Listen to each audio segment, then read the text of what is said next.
আজকে আমার বাসায় গেস্ট আসবে আর ভরপুর রান্না বান্না হবে না, এটা কি হয়? রান্না করতে যেরকম ভালোবাসি, খাবার খাওয়াতে অনেক বেশি ভালোবাসি। So hello everyone, this is me Liza. সবাইকে ওয়েলকাম করছি আবারও আমার একটা নতুন ভিডিওতে। যেহেতু গ্রামের বাসা থেকে আসার পরে আমি অনেক অসুস্থ হয়ে যাই, অনেক ঠান্ডা লাগে, আর যার কারণে আমি মেডিসিন নিয়েছিলাম। আর সেটা খাওয়ার পর থেকে তো আমি ঘুম থেকে একদমই উঠতে পারতেছিলাম না। আর এইদিকে তো সকাল 10টা বেজে পার হয়ে যায়, তারপর আমার চোখ থেকে ঘুম যায় না। আমি যে কিভাবে এইসব রান্না করছি সেটা আমি একমাত্র জানি। একা হাতে সবকিছু নিজে সামলিয়েছি। যেহেতু সকাল সকাল ঘুম থেকে উঠে আমার প্রথম দায়িত্বই হচ্ছে আমার মেয়ে, তাকে খুব ভালো মতো করে নিট অ্যান্ড ক্লিন করে তারপরে তাকে খাবার খাইয়ে আমি আম্মুর কাছে দিয়ে এসেছিলাম। এরপর বাসায় যেগুলো কাজ ছিল সেগুলো কমপ্লিট করে আমি ডিরেক্ট রান্নার কাছে চলে যাই। যেহেতু রান্নার কাজটা অনেকটাই ভেজালের কাজ, সবকিছু গুছিয়ে তারপর রান্না করতে হয়, না হলে একদমই করা সম্ভব হয় না। তাই নিজে হাতে আস্তে আস্তে করে রান্না বান্নাগুলো সব শুরু করে দিয়েছি। ইনশাআল্লাহ সময় মতোই সবগুলো কমপ্লিট করতে পেরেছি। আমার চিন্তাধারা ছিল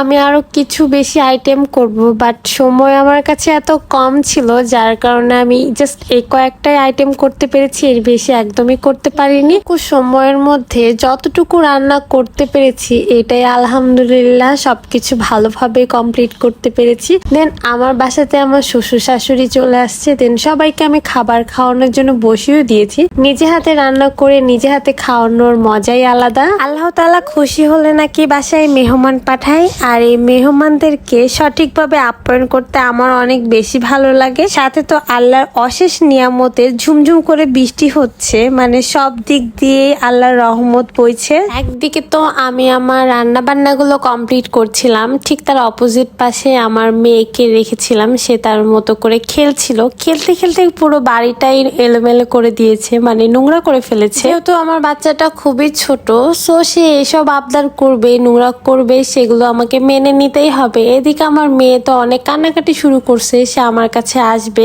সে সকাল থেকে আমার কাছে নেই, একা একাই খেলাধুলা করতেছে। মাশাআল্লাহ অনেক ভালো হয়ে গেছে আমার মেয়েটা। আর এদিকে তো আমার রান্নাঘরের অবস্থা বেহাল অবস্থা, মানে সবকিছু এলোমেলো হয়ে আছে, মানে কোনো কিছু আমি গুছাতে পারিনি, টুকটাক করে গুছিয়েছি। এইদিকে তো আমার বোন আর আসলামদেরকেও দাওয়াত দিয়েছিলাম, কিন্তু বৃষ্টির জন্য তারা আটকে পড়ে একদম লেটে তারা আসছে, মানে অলরেডি সবার খাওয়া শেষ। সো আমরাও তাদের সাথেই বসেছি। এই যে আমার রান্নাঘরের অবস্থা, মানে একটা বেহাল অবস্থা হয়ে আছে, কোনো কিছু গোছানো হয়নি। সো ভালো থাকুন, সুস্থ থাকুন, দেখা হয়ে যাবে নেক্সট ভিডিওতে। সো এই ভিডিওটা যারা ফেসবুক থেকে দেখছেন তারা অবশ্যই আমার পেজটাকে ফলো করে দিবেন, আর যারা ইউটিউব থেকে দেখতেছেন তারা অবশ্যই আমার এই চ্যানেলটাকে সাবস্ক্রাইব করে দিবেন।